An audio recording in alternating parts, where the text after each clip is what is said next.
Well, all right, all right, all right. Happy Tuesday, everyone. And oh my gosh, it's a transformational Tuesday here, a testimonial Tuesday here at Healthy and Wealthy and Wise, another impromptu podcast with a guest. And I'm so excited. I have been having some inquiries as of late, here on Healthy and Wealthy and Wise. I've been going for almost 3 years. This started out as a sales coaching podcast, helping you have health experts, wealth experts with wisdom that really was more about living your best life as a salesperson. Now it's transformed as I have transformed. So I'm bringing on different guests. I'm bringing on some mind-blowing guests, and some people are going like, what are you talking about? Mead? Lois, you've been talking openly about your binge drinking habit. Alcoholism runs in your family. And why would mead help me in my health or my wealth or my wisdom? And so I'm so excited that I met Ren Pine, 2 weeks ago, maybe. I don't even remember now. And mead had been showing up in my life. The signs in the universe just were like colliding and saying, here, mead, check this out. And I was always a wine or whiskey kind of gal. Then I went to beer, and then I was slowly kind of weaning myself off, not wanting to demonize alcohol, knowing that alcohol is spirits, knowing that there's more to the story. Long before prohibition and all of these things, alcohol was actually a sacred medicine. And when I attended that mead ceremony at the Dragon's Nest, where Aaron gave this beautiful 3.5 hour ceremony telling us the history of mead, I was like, oh my gosh, this is one of the missing links for me personally, because of my ancestors and my own history and struggles with alcohol. And so, Aaron, I'm so grateful to have you here today to bring more education, clarity as to the why, because I'm still new. I don't even make my own mead. Sure. So I'd love for you to share. I know you're an energy healer, you're a lifelong meditation teacher, you're an artist, you've written amazing, beautiful books, and you host private mead ceremonies. So how did you get to be doing all that? Yeah. So thank you for having me on here and getting to share this magic. I really had I'll say spiritual awakening when I was about 17, 18, which is just about 20 years ago. And my gifts came in very strongly. I met my first teacher. It was my first class as this young kid with these older women, and I was like, what am I doing in here? But she'd take us on these journeys to connect with our spirit guides and energy healing. And it was just like full blast superpower. And like I was seeing all the guides and healing, and was just very natural for me to do these things, and very quickly started opening a practice and started teaching others and helping others with healing. So that's been pretty much my life, since then, is just dedicated to helping people understand these spiritual dimensions. 20 years ago, it was a little bit less common, especially I grew up in Ohio. I was in Ohio at that time. It was much more rare. And now, more and more people are opening up to these things, but it's been my lifelong quest to help people connect into these other dimensions. And the mead itself, I never was a drinker. My parents weren't drinkers. Growing up, teenager, 18, 19, 20, I was around, friends that were all drinking, and I just I would try to get to drink with them, but nothing would, my system would just be like, nope. But then the first time I had mead was at a Renaissance festival, and I was like, oh, this is, I can get in on this. This is, there's something about this. At that time, it was very hard to find outside of a Renaissance festival. There wasn't much of it. And then over the last 10 years, I'd say, it's really started to make a comeback, and there's more meaderies popping up and different companies producing it.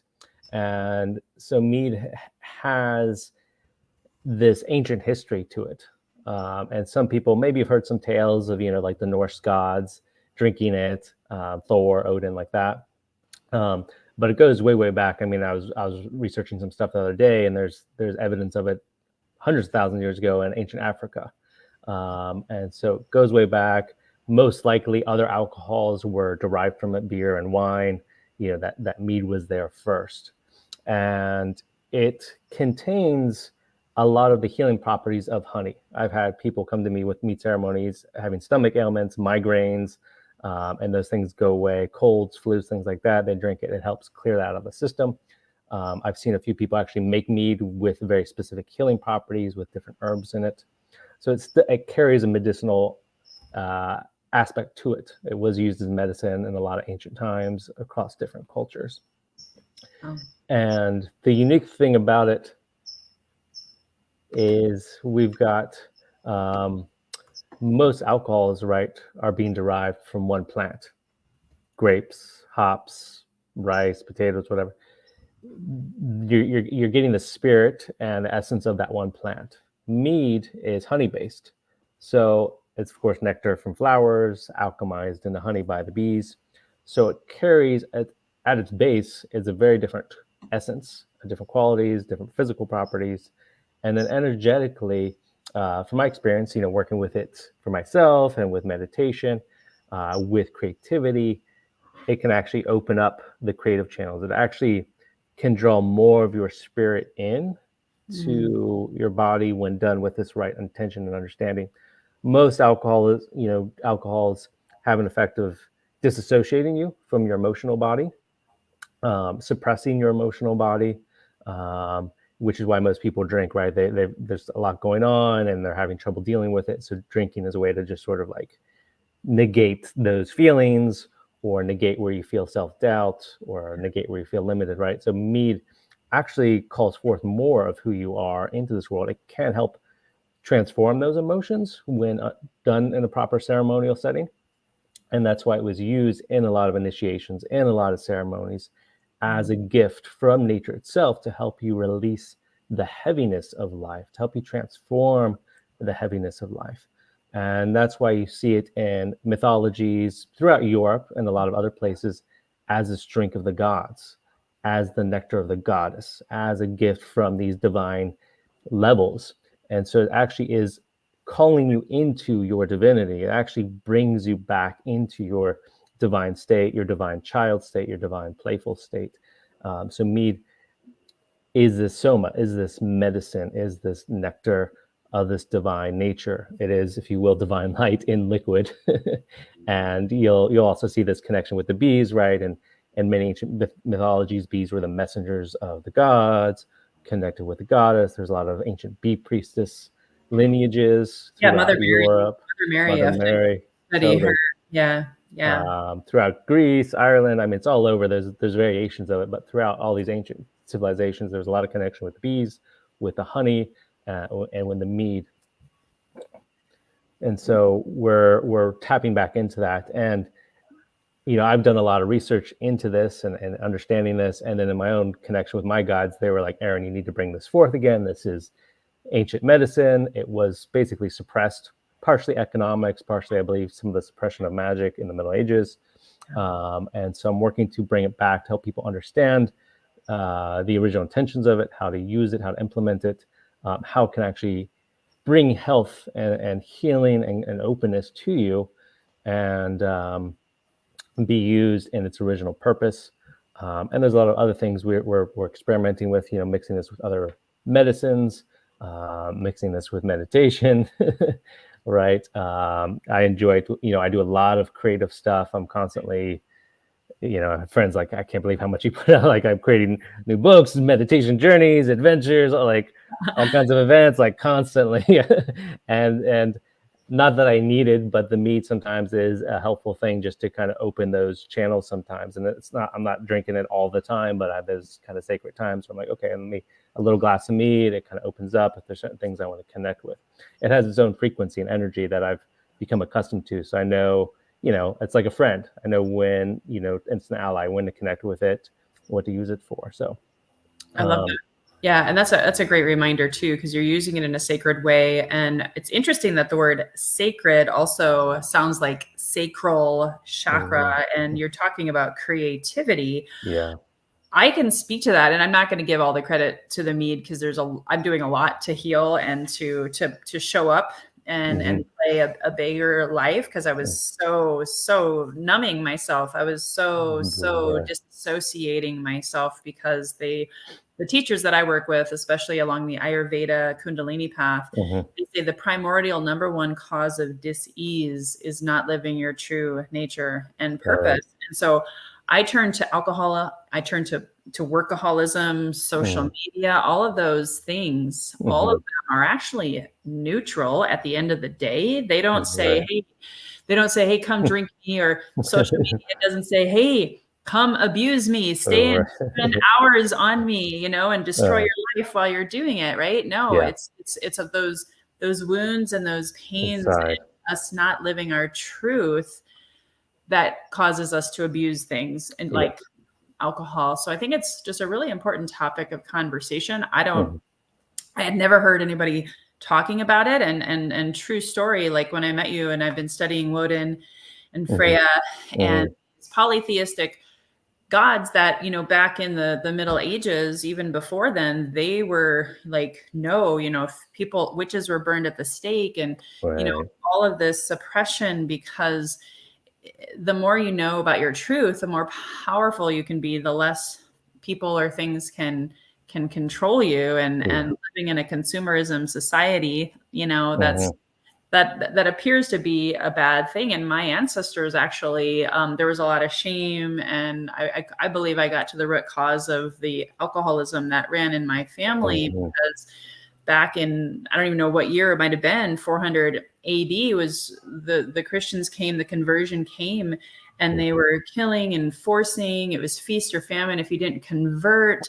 And part of my ancestrals, they loved music, laughter, and mead. And one night they drank too much.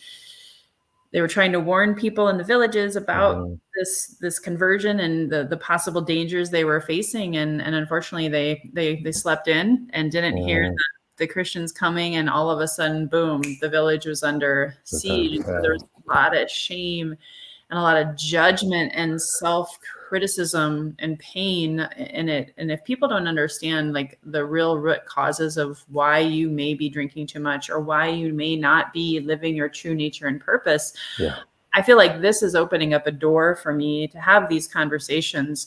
And I'm just so grateful for you. So I just wanted to share that. Thank you. That's huge. That's a big piece of, mead itself being part of so many ancient civilizations, tribes, cultures, as a sacrament, if you will, right? Part of their celebrations, part of their initiations and transformations. It was all, together.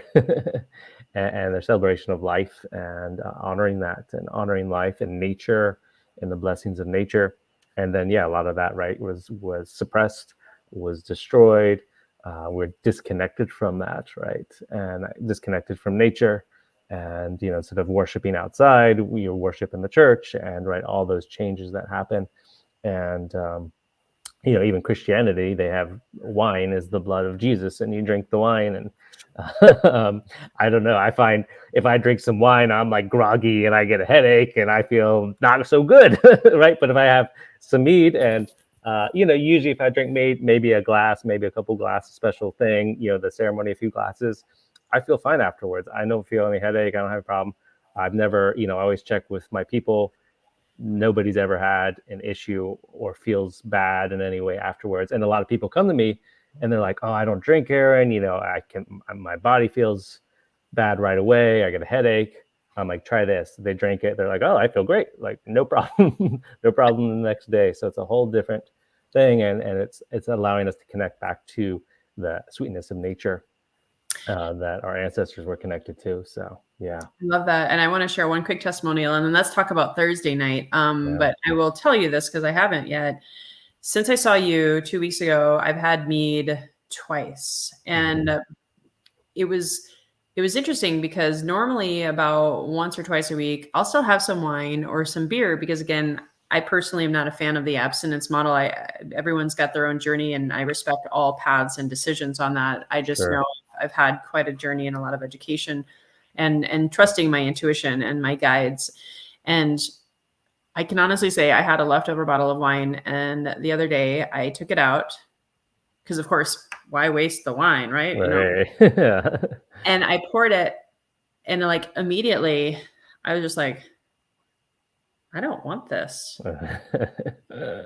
And I've never, ever, ever had that. And then the other day I had the opportunity to have some beer and I didn't. Uh-huh. And so my consciousness is like, remember that mead, that Right. spiritual sacred elixir. So I'm only, a few weeks in, but it was just it was a big I love shift that. for me. So I just want to tell people out there who are maybe a little leery. I had a bad relationship with alcohol or I abused it. And I'm certainly not, trying to convince anyone. It's just more of a, had I not been willing to try it, had I Right. demonized and said, nope, I can't even do mead because I just don't want to take the chance, I Sure. could have missed out on some big shifts, and other things have been happening behind the scenes that I can't help but wonder that I'm raising my consciousness with the mead. And Right. again, only maybe 3 times in the past 3 weeks have I had Mm. it. So I just wanted to share that as well because I think it's profound. So let's Big. talk about the Thursday night ceremony that's here in Vista. Yeah, I love it. And I would say too, I've seen that with a few other people where they were would still like some wine or something, and then they had the meat, and then if they start, there's a change, like, oh, this is way cleaner. My system prefers this. I still, get that like joyous, playful experience, and it's way better. So you're not the first one to share something like that Yeah, with. and I So was even craving more so healthier food. Like the other sure. day, someone brought a salad with celery in it, and I was like, oh my God, Uh, celery looks so so good. And again, like you said, going back to nature, going back nature. to That's it. nourishment and sacredness and the divine That's it. feminine energy.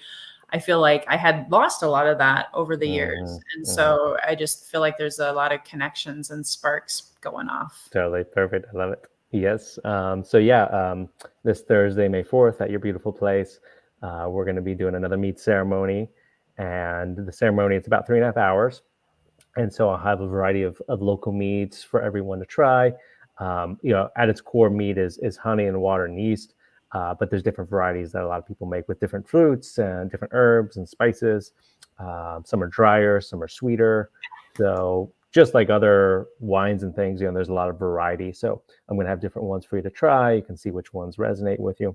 And then I'm going to be sharing some of the ancient mythologies, poems, stories, the history of mead more in depth, and then some time for questions and answers, sort of thing. And then after that, we're going to dive into a healing meditation journey, and the mead's going to be working with your system.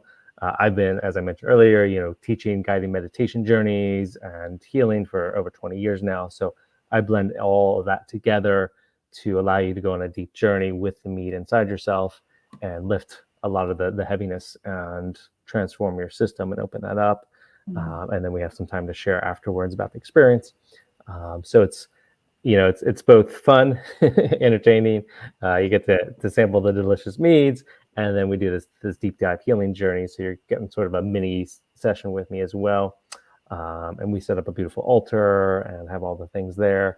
And it's a great way to experience the mead and the variety of meads and kind of connect with it in that ceremonial way, so that as you go out on your own, like you've been doing, right, you'll kind of have I give you all the insider tips, right, of how to find the mead and where to go, and kind of how to start bringing that into your life in your own sacred way. So yeah, that's this Thursday night, six Yeah, it's o'clock, fun. I think.